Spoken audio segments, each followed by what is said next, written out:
carte blanche à Louis-Marie Picard du blog incandescente.com. Bonjour Louis-Marie. Bonjour lui et bonjour à tous. Alors qu'avez-vous regardé hier soir à la télévision? Alors hier soir j'étais confronté à un choix cornélien. Regardez le débat sur France 2 ou sur TF1.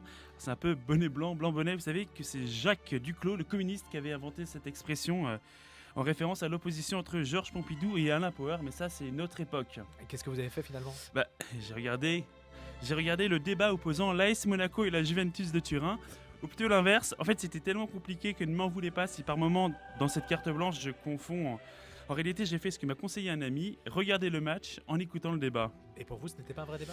En fait les débats présidentiels font un peu partie de notre patrimoine culturel, hein. Ils pourraient même être classés à l'UNESCO. En fait c'est très français la culture du débat, la culture de l'engueulade, la culture des discussions animées dans les réunions de famille.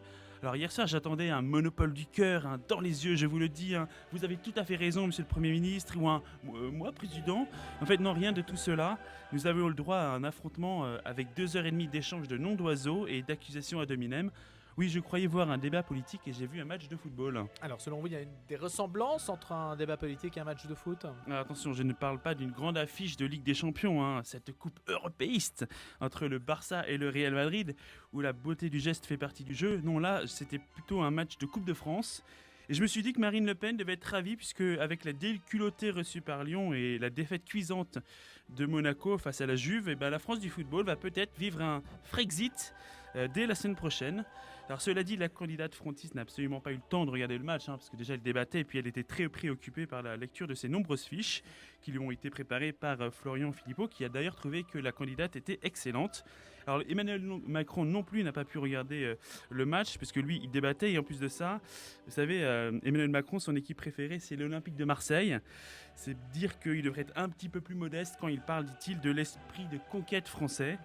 Et sinon, vous savez, pour qu'il y ait un débat, il faut qu'il y ait un arbitre. Et hier soir, les journalistes Christophe Jacubizine et Nathalie Saint-Cric, excellents par ailleurs, auraient bien aimé mettre quelques cartons jaunes, mais ce n'était pas possible. Ils ont dû cirer le banc, tels des remplaçants, et assistant impuissants à l'échange de tacles, de scuds. Quelle était la stratégie, Louis-Marie? En fait, la stratégie des deux candidats était claire, et je pense qu'en 30 secondes, elle était décelable. Alors, Emmanuel Macron lui avait beaucoup à perdre, hein. Il devait montrer qu'il était présidentiable, rassembler le plus largement possible, se désolidariser du PS, hein, d'un héritage un peu difficile. Et puis Marine Le Pen, quant à elle, devait, en tant qu'outsider, entrer dans le lard de Macron d'entrée de jeu en martelant que c'était un Hollande bis, parce qu'elle avait tout à gagner. Mais ce qui se passe, c'est qu'après l'avoir entendu 18 fois, qu'est-ce qu'il en reste? Pas grand-chose, justement. Et ce que je me suis dit finalement, c'est que le football, le catch, le tennis, la boxe, c'est très bien quand c'est fait par des professionnels. C'est peut-être beaucoup mieux parce que c'est moins répétitif après tout. Allez savoir. Merci Louis-Marie Picard et à la semaine prochaine. À la semaine prochaine.